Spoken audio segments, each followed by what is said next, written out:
Welcome back to Chicago Independent Television. Ex-Chicago Police Commander Jon Burge was recently convicted and sentenced on charges related to a torture ring he ran for 2 decades on Chicago's south and west sides. The sentence was widely denounced as much too lenient, considering the seriousness of his crimes. This next segment focuses on Jon Burge, police torture in Chicago, and related issues.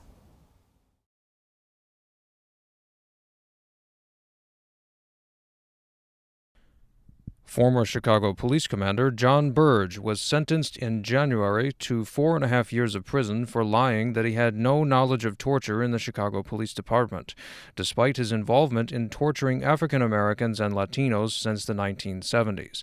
Many people were, of course, disappointed by this paltry jail sentence compared to the over 20 years that most victims of Chicago police torture spent in prison. Many people were also disappointed by the Chicago Police Board decision to let Jon Burge keep his pension. According to Illinois Pension Code, it should have been terminated automatically.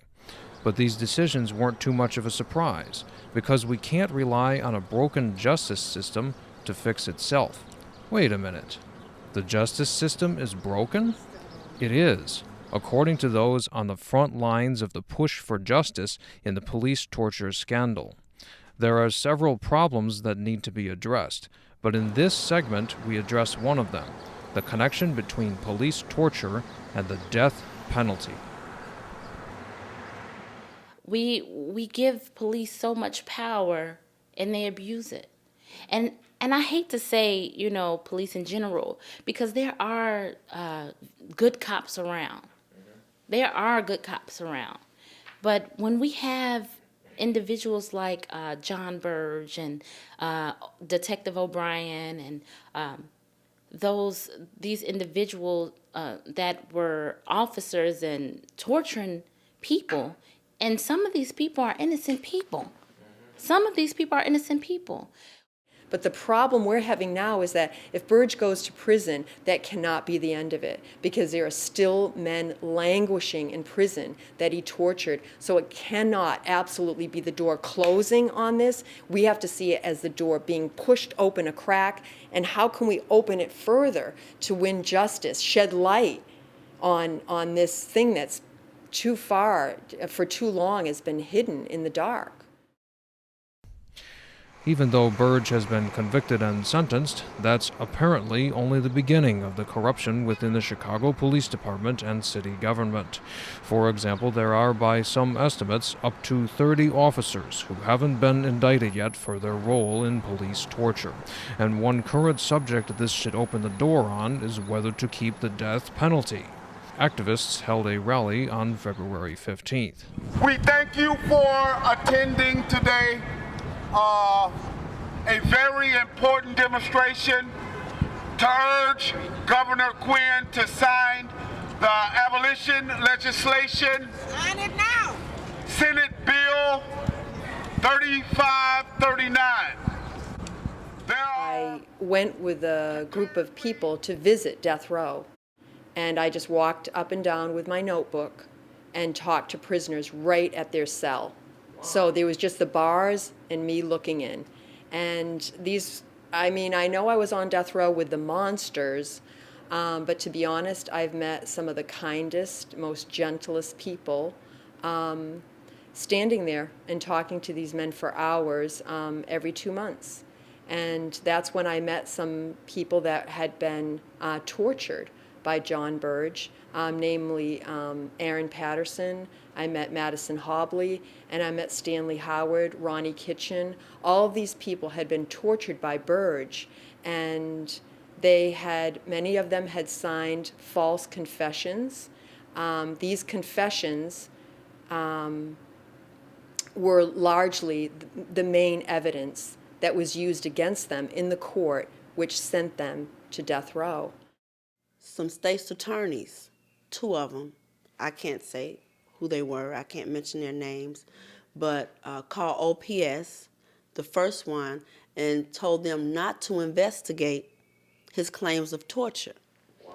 And after the fact that they sent him to death row, Then another state's attorney called and told them that they can go on and continue the torture.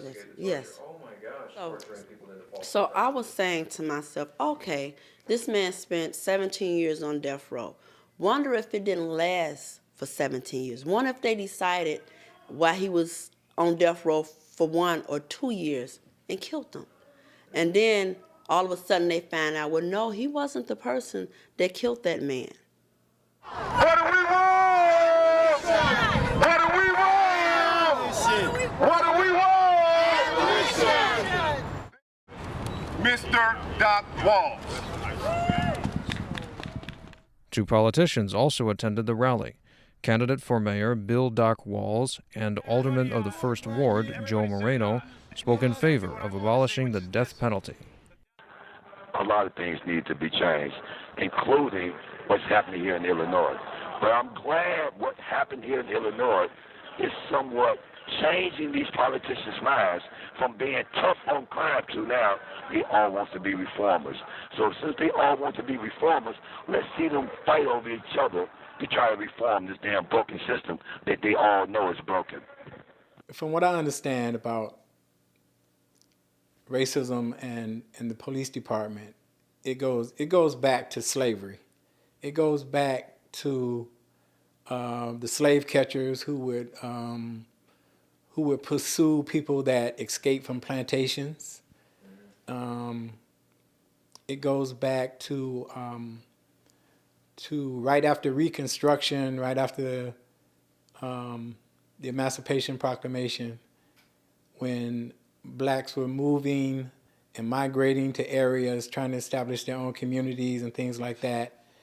And whites felt threatened, racist whites felt threatened about it, and they would form militias to deal with the incoming black populations, and also to deal with the new confidence that many black folks felt as a result of the Emancipation Proclamation. They understood that they were free, they understood that they had the rights of a citizen, and so, you know, they would be more confident about themselves in a lot of cases. And it really upset the status quo in the white community, and they wanted to put, you know, people in their places. So they established these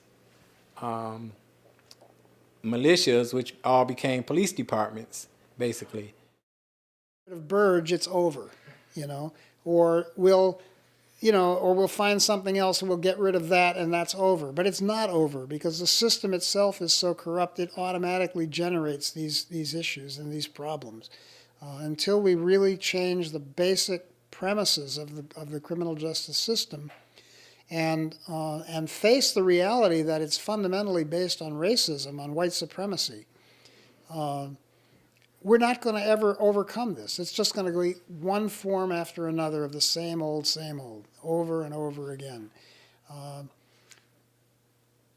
I think that when we speak about restorative justice, that's the direction that we need to move in. We need to really completely change the system. I would like to say, some of us talk about abolishing prisons, and I think I agree with that.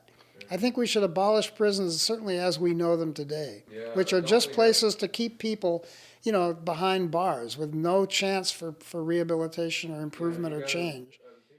I'm gonna be condemned tomorrow. I said, Mom, I'm gonna be condemned tomorrow, Mom. But I am not guilty, 'cause I ain't done nobody wrong. You've been watching Chicago Independent Television, a project of the Chicago Independent Media Center Video Collective. The Independent Media Center is a growing worldwide network of media producers, journalists, citizens, and activists, working to put the media in the hands of everyday people and away from corporate and commercial interests. To learn more, visit our website at chicago.indiemedia.org. There you can find out about upcoming Chicago area events and how to get involved in making your own media, including how to help make this very TV show. Thanks for watching. See you next time.